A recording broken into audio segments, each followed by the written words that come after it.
여러 가지 죄악이 깨끗이 씻기어 있는가. 주 예수와 만나지로 늘 함께 그대는 행동을 하는가. 아무 때나 어디서나 그대는 십자가 붙들고 있는가. 예수의 보혈로 그대는 씻기어 있는가.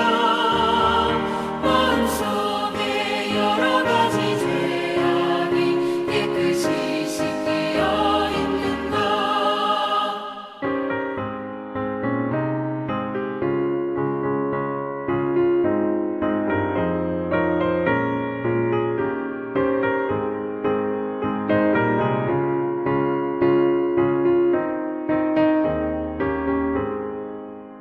주님 예수 다시 올 때 그대는 영접할 예복이 있는가.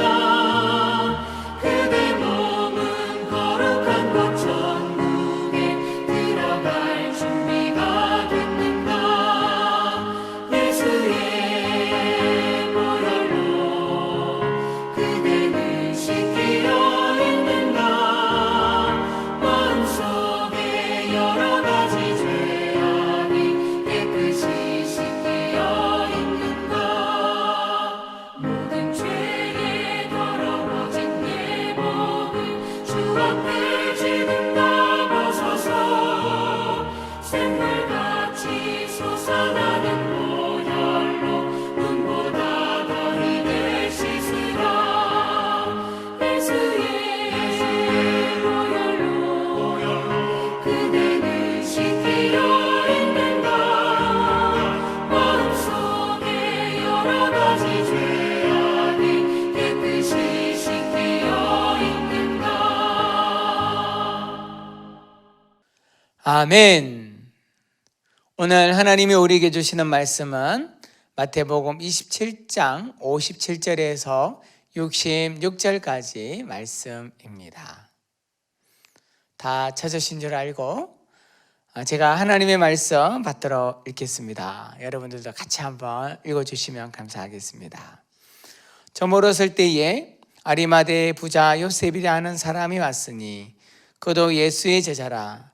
빌라도에게 가서 예수의 시체를 달라 하니 이에 빌라도가 내어주라 분부하거늘 요셉이 시체를 가져다가 정한 세마포로 싸서 바위 속에 판 자기 새 무덤에 넣어두고 큰 돌을 굴려 무덤 문에 놓고 가니 거기 막달라 마리아와 다른 마리아가 무덤을 향하여 앉았더라.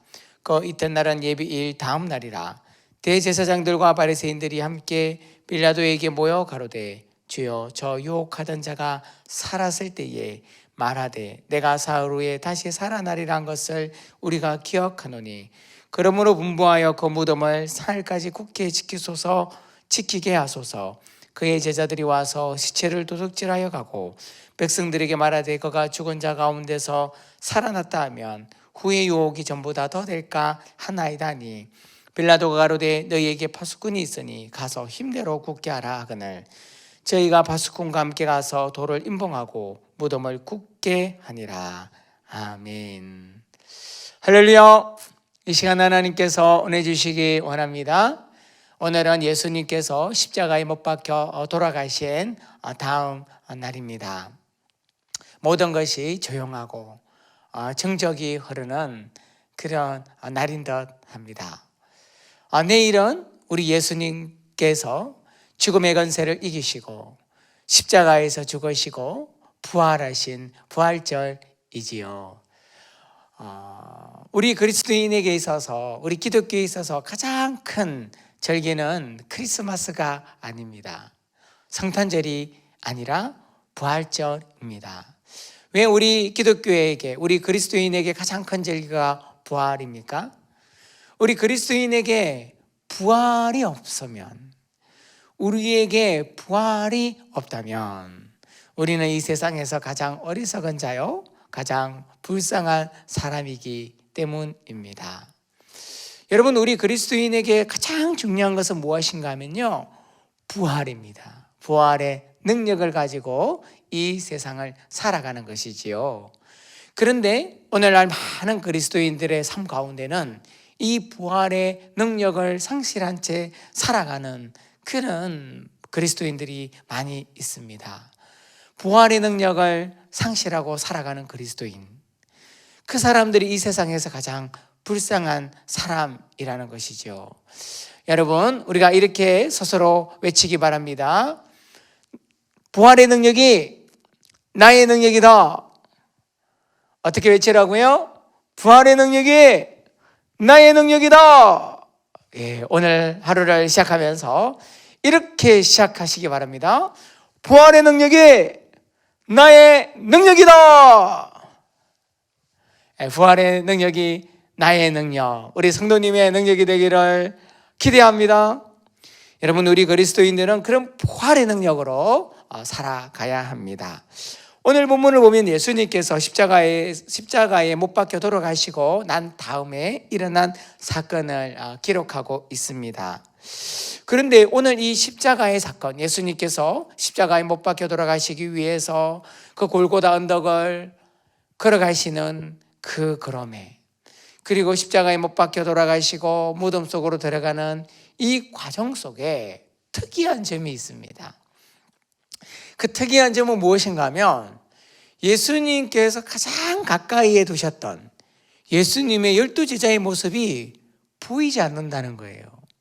그리고 엉뚱한 사람들, 한 번도 보지 못한 사람들이 등장한다는 것을 발견하게 됩니다.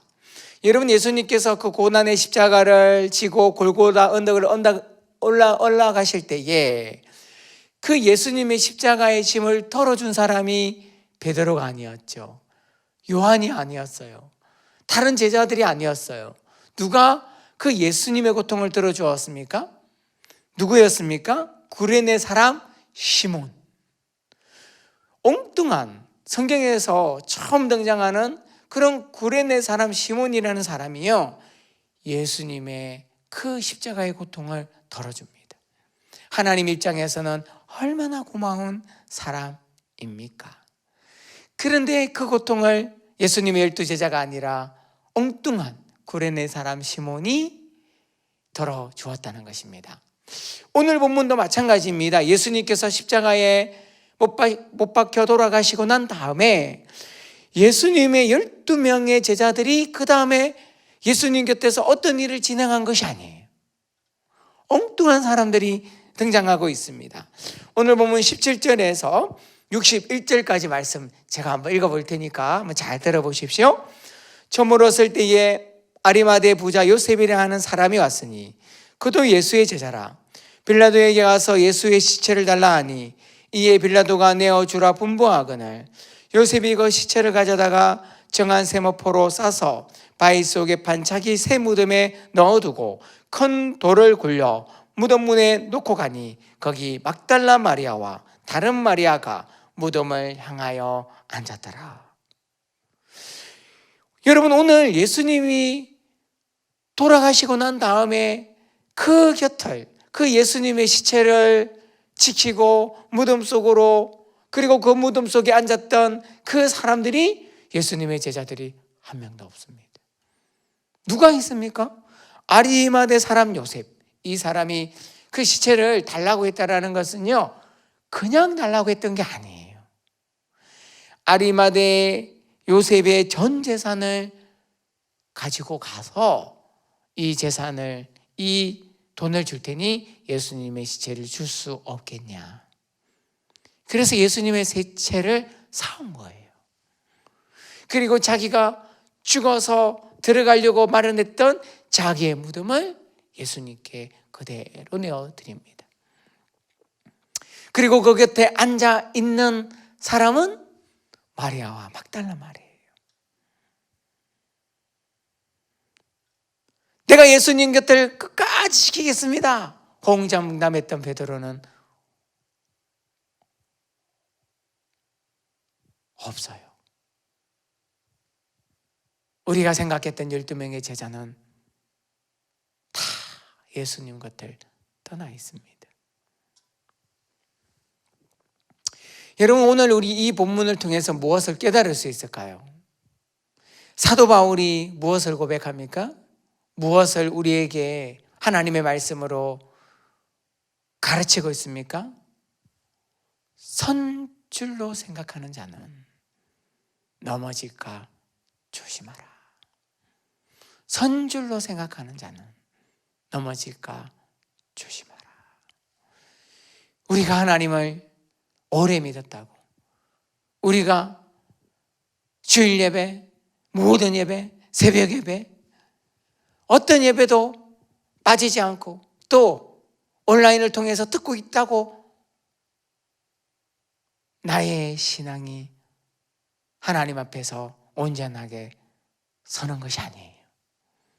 선줄로 생각하는 자는 넘어질까 조심하라. 우리가 정말 가장 중요한 순간에 예수님을 버리고 떠나버리는 12제자와 같은 모습일 수 있다는 것입니다. 여러분, 예수님의 12명의 제자가 왜 예수님 곁을 떠났습니까? 그들은 3년 동안 예수님에게 얼마나 많은 것을 교육받았고 얼마나 많은 것을 보았습니까? 그럼에도 불구하고 그들은 가장 중요한 것을 잊어버렸습니다. 가장 중요한 교훈, 가장 중요한 잊지 말아야 될 예수님의 가르침, 그것이 무엇입니까? 예수님이 이 십자가의 고통 후에, 이 죽음 후에, 사흘 후에 살아난다는 부활의 가르침, 그 부활의 능력, 그것을 믿지 못했고 알지 못했고 그 가장 중요한 것을 잊어버렸기에 다 떠나버렸어요. 여러분, 그러나 오늘 본문에 보면 정말 이상한 일이 일어납니다. 예수님의 제자들은 예수님이 부활하신다라는 말을 잊어버리고 다 도망갔는데, 다 자기 고향으로 가고 고기 잡으러 갔는데, 정작 예수님을 죽였던 사람들은 기억해요. 여러분, 오늘 본문 62절부터 66절 말씀까지 읽어보겠습니다. 그 이튿날은 예비일 다음 날이라 대제사장들과 바리새인들이 함께 빌라도에게 모여 가로되, 주여, 저 유혹하던 자가 살아있을 때 말하되 내가 사흘 후에 다시 살아나리라 한 것을 우리가 기억하노니. 여기서 이 기억하다는 단어는 마음속에 새기다라는 거예요. 그러니까 예수님을 죽였던 사람은 예수님이 사흘 후에 살아난다는 말을 기억하고 있는 거예요. 제자들은 기억 못하고 도망가 있는데요.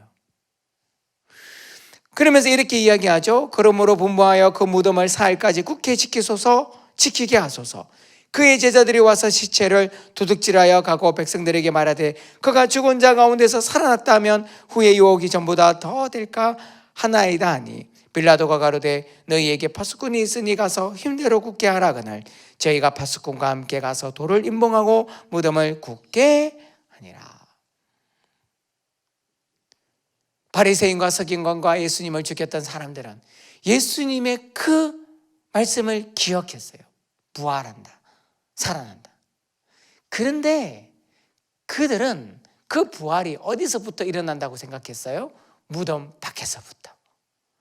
그러니까 예수님의 제자들이 가져갈까 두렵다는 거예요. 무덤 밖에서 뭔가를 이 돌을 굴러서 예수님의 시체에 어떻게 할까 생각해서 그 무덤을 밖에서 지켰다는 것입니다. 여러분, 그러나 부활의 능력은 무덤 밖에서 일어나지 않습니다. 부활의 능력, 부활이 어디서부터 시작이 되었어요? 무덤 밖입니까? 무덤 아닙니까? 무덤 아니었죠. 무덤 안에서 예수님이 살아나신 거예요.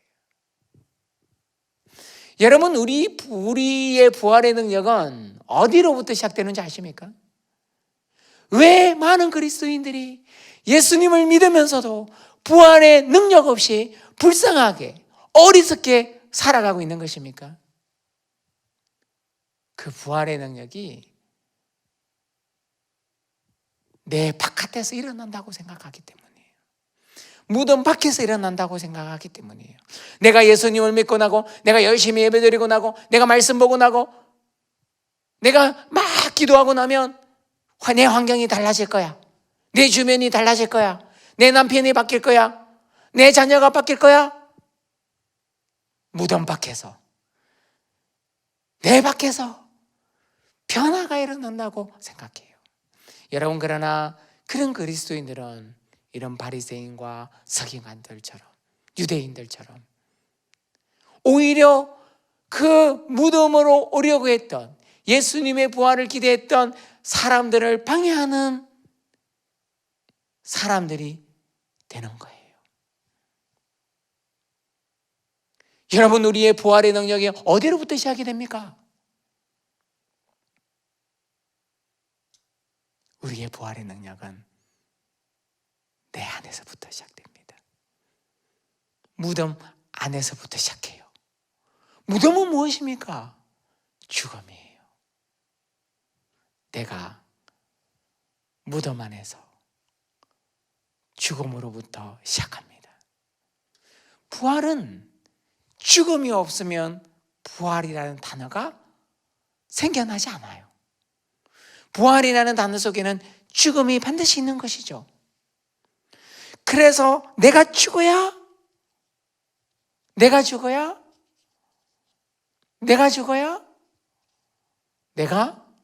부활하는 것입니다. 우상을 믿는 사람들과 믿음의 사람들의 차이가 있다면, 우상을 믿는 사람들은 내 밖에서 변화가 있기를 기대하고 바라보고 자기 자신은 바뀌지 않는 사람들입니다. 자기를 바꾸지 않아요.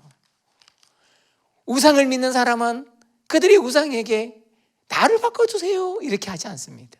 내 환경을 바꿔달라고 기도하죠. 우상을 믿는 사람입니다. 믿음의 사람은 어떻습니까? 정반대입니다. 하나님, 내 바깥의 환경을 바꿔주세요가 아니에요. 주여, 나를 변화시켜 주십시오.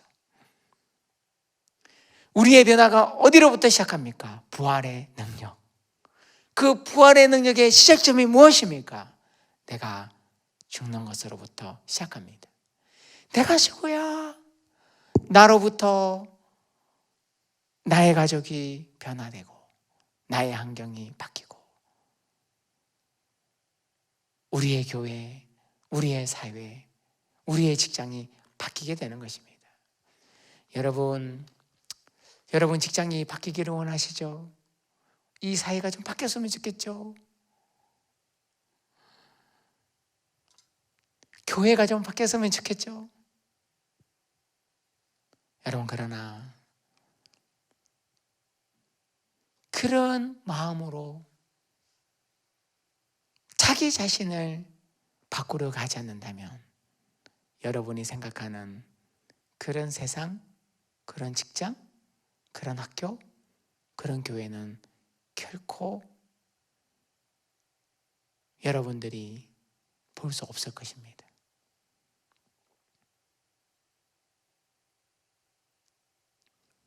내가 바뀌어야, 내가 죽어야, 나로부터 시작해야 모든 것이 부활의 능력으로 세상을 바꿀 수 있는 것입니다. 그래서 사도 바울은 무엇을 고백합니까? 내가 단언하노니 내가 너희에게 자랑할 것이 딱 하나 있다. 여러분, 사도 바울의 자랑은 어떤 자랑일까요? 궁금하지 않아요? 사도 바울이 신약 성경에 3분의 1 이상을 쓴 그의 글들을 자랑하고 싶지 않았을까요? 그가 선교 현장을 가면서 세웠던 수많은 교회를 자랑하고 싶지 않았을까요? 그가 예수님을 위해서는 내가 가진 모든 것을 뺏어 물려 버렸다, 나는 그런 사람이라는 것을 자랑하고 싶지 않았을까요? 나는 예수님 때문에 결혼도 하지 않고 홀로 단신, 나는 사익비도 받지 않고 자비랑으로 이렇게 살았다, 그것을 자랑하고 싶지 않았을까요? 그런데 사도 바울의 자랑은 그것이 아니었습니다.